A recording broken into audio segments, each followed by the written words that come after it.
not listening. But first, I want to start with Tiffany, because in Jennings, correct me if I'm wrong, but you've accomplished some things that I think other schools would like to maybe emulate in terms of some improved test scores, some turning things around. How did you do it? We have. We've had a very good year, and part of that has been much of what the prior speakers were sharing with just involving the community. I mean, that's been one piece. Really having our eye on accountability. The standards are high. They're continuing, that bar continues to move. And so making sure that we really look at how we can partner with the community very closely to meet those standards. What does that mean? I hear people say that, but on a real tangible way, how does that happen? Well, a variety of things. One of the pieces is just being in classrooms regularly, going and doing home visits. Our teachers, our principals do those pieces. Creatively involving families. We have a food bank. In fact, today we were doing our pantry deliveries. So we serve 200 families. That started I guess about a year ago we opened that. So really partnering parents that come to the PTA, we give them a bag of groceries. So, we may have anywhere from 200-300 parents at any given PTA. I mean, so just again, thinking out of the box about how do you reach families and how do you engage them in their child's education. Only one of you at the table has students who are transferring out, but I'm curious, how do you think this issue impacts the entire region, all of the schools, or does it? It does impact the entire region, and the most important concept is every child matters, and it doesn't matter where they live. So we all have an obligation to make sure that we have great schools for every child in the metropolitan area, and that we do it in ways that builds community. And so our concern is we want to make sure that Riverview and Normandy are built up through this process and not deconstructed or destroyed through this process. And the things that Tiffany mentioned are so important. I think Paul in the earlier segment brought up the fact that in the current model, a school can be provisionally accredited forever. And the kinds of interventions that need to take place need to happen long before you go from that provisional to unaccredited. And I think there's probably the common ground in all the plans that are out there that we can all rally around is the idea of early interventions, getting in there, doing those things that matter, that help communities build up. The same high expectation should be in place for all school districts, no matter where they come from, no matter what the demographic is what I should say. But the path to get to excellence has to be different. One size does not fit all, and that's kind of the model we live under, is suggesting that one size fits all no matter where you go.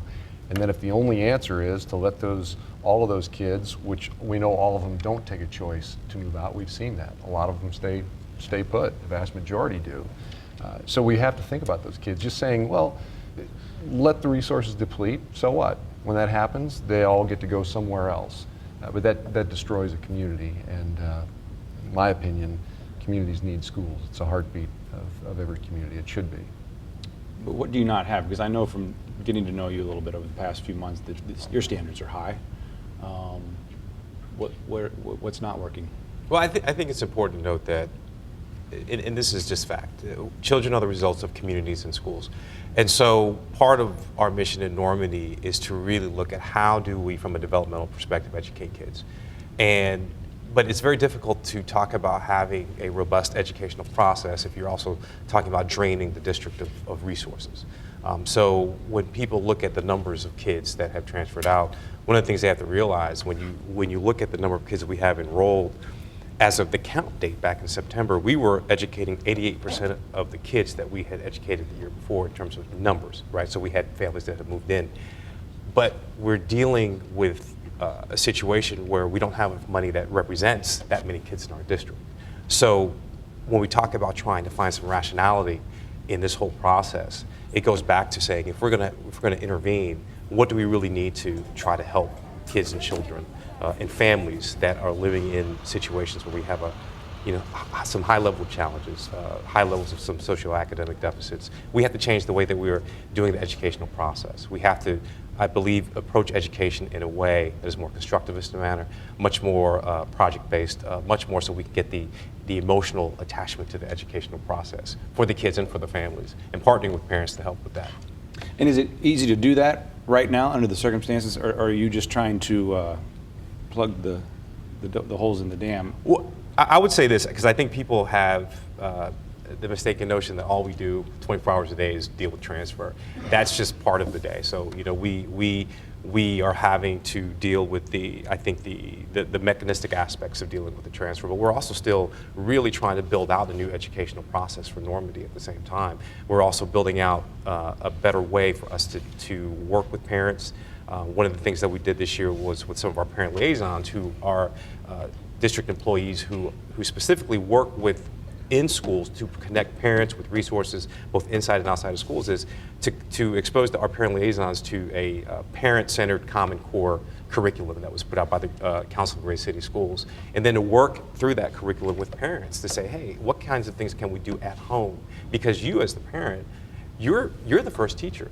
And we're partnering with you in terms of helping to educate your child, but also develop your child. So we're creating more opportunities for that connection.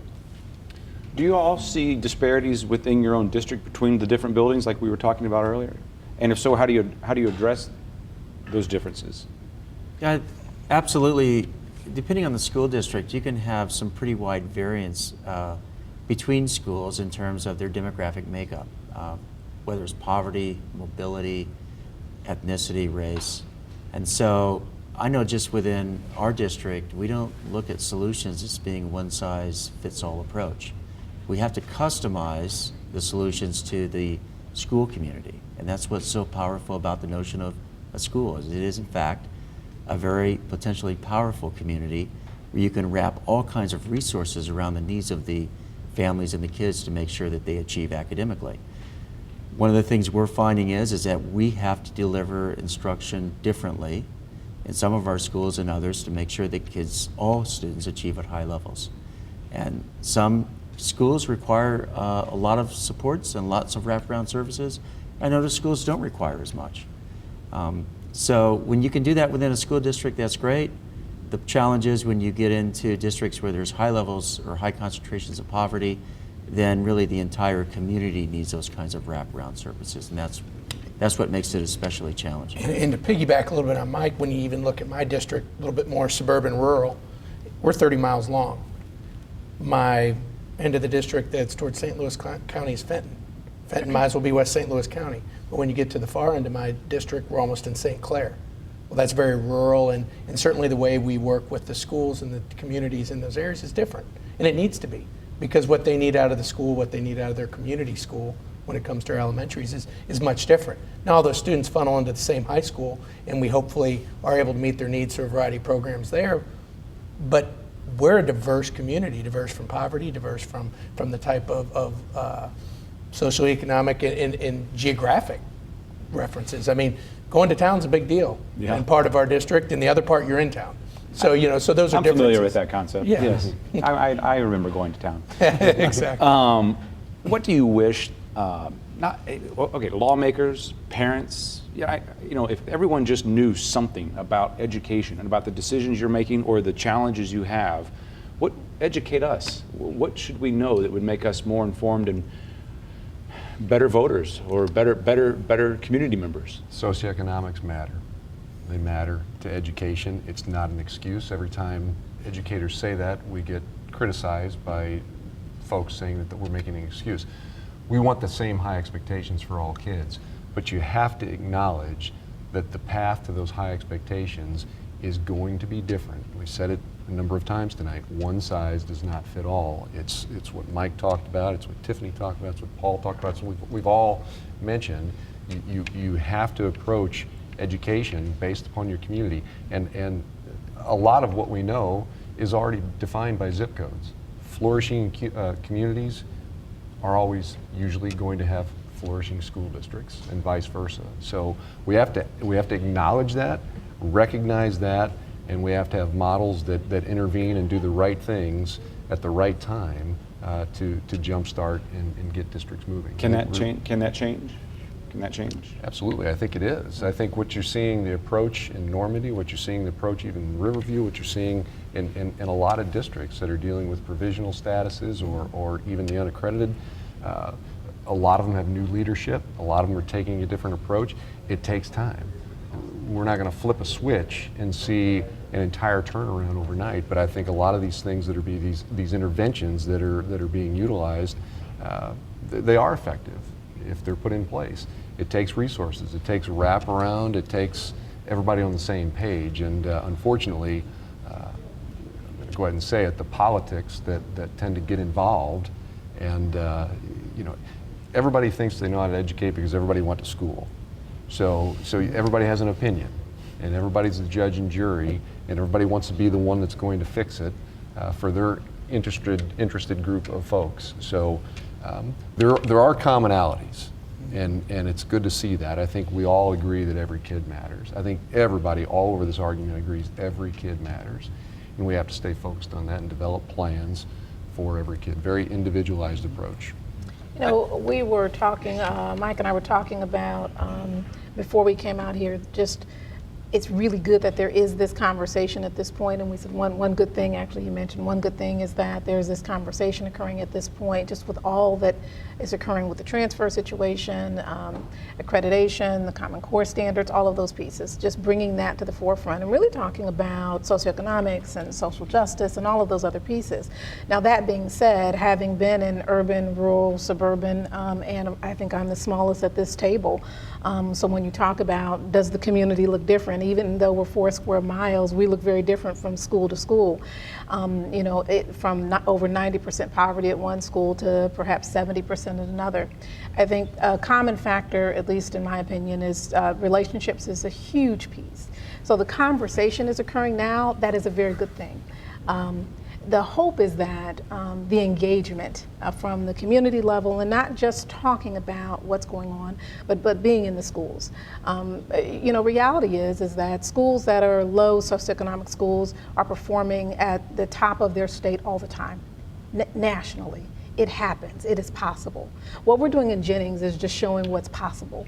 And so with knowing that, to say what's a common factor amongst all of those schools, whether you're in Charlotte-Mecklenburg, whether you're in Tennessee, no matter where you are. And a common factor surely is a relationship piece, from the parent to the staff to so forth.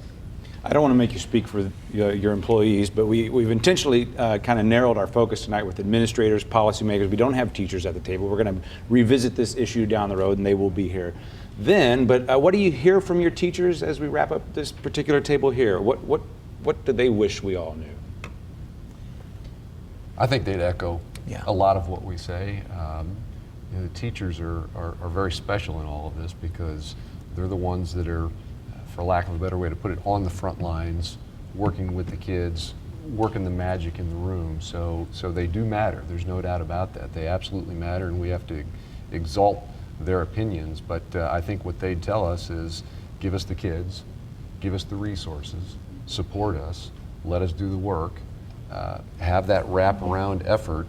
Relationships matter. Boy, you hit the nail on the head with that. Relationships matter. Nothing is possible without relationships, and I think teachers understand that more than anybody. So to jump on that, I mean, to use a military term, teachers are the tip of the spear, and as a result, I believe our teachers in Normandy would say, one, we care deeply for the children, but we need time to work with our children, and we need the resources to work with our children.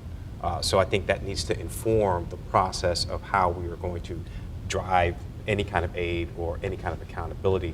I think when we talk about accountability often, especially with the so-called reforms that happen in the United States, accountability is about consequence as opposed to support and monitoring. And to me, accountability doesn't make any sense unless you first have some support for the outcomes that you want. So I think that what needs to drive all of this is if we're going to hold teachers accountable, great. Let's make sure that, one, we're developing them, we're supporting them. The school districts, the same thing. If we're going to hold school districts accountable, then let's make sure that the support is there and that there's a rational basis for how we want to run operations, both from a state perspective and from a local perspective. Otherwise, accountability is just, it creates a situation where we're creating a merry-go-round of, well, now we're going to have this person running this district, we're going to have this charter management organization running this district or this school. And accountability is merely about ping-ponging people as opposed to having real change.